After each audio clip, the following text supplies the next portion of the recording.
Yesterday when I was editing out and uploading my video, I was thinking that, I could have done a little better job at explaining some of the things. And then I noticed I completely left out one of the steps when I was pressing together. Yeah, the clip.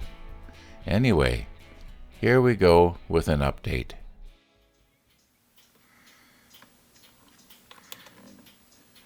Now I think I've got that clip the way I want it. Maybe it could come just a little bit more this way. Try and have it so that this is sort of in a blank area. Alright, here we go. Now there's one thing that I can't help but notice in these extreme close-ups that I like to do, and that is that every single blemish shows.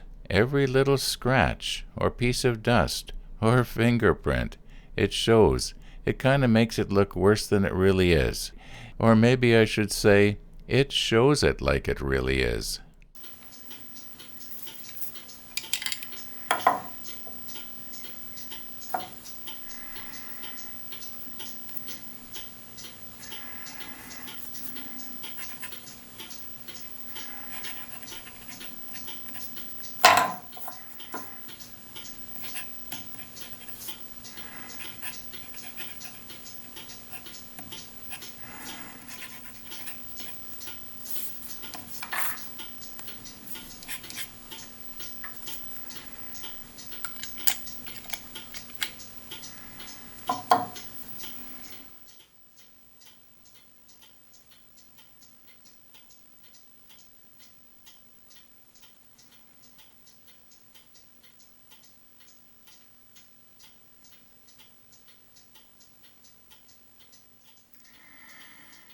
You will notice that right here there's an extra ring.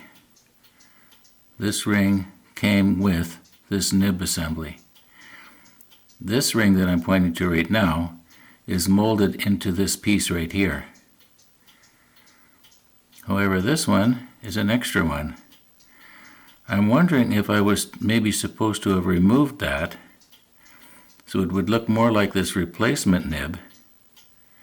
And that way this would have screwed just a little bit further into the part here, and there would have been more threads catching, and yesterday I may not have pulled or pushed the whole thing out and maybe slightly stripped the threads. However, it all turned out okay. I'm just wondering if maybe this should have been removed, and yet it came with the kit. Now, something else that surprised me, I thought that these little, I don't know what you call them, I thought they would have filled up with ink to have sort of acted as a reservoir, but I guess it doesn't work that way. Maybe if it was used as a quill pen it might have. But see if I can show you here, there's no ink anywhere. They are completely empty. Anyway, interesting to me.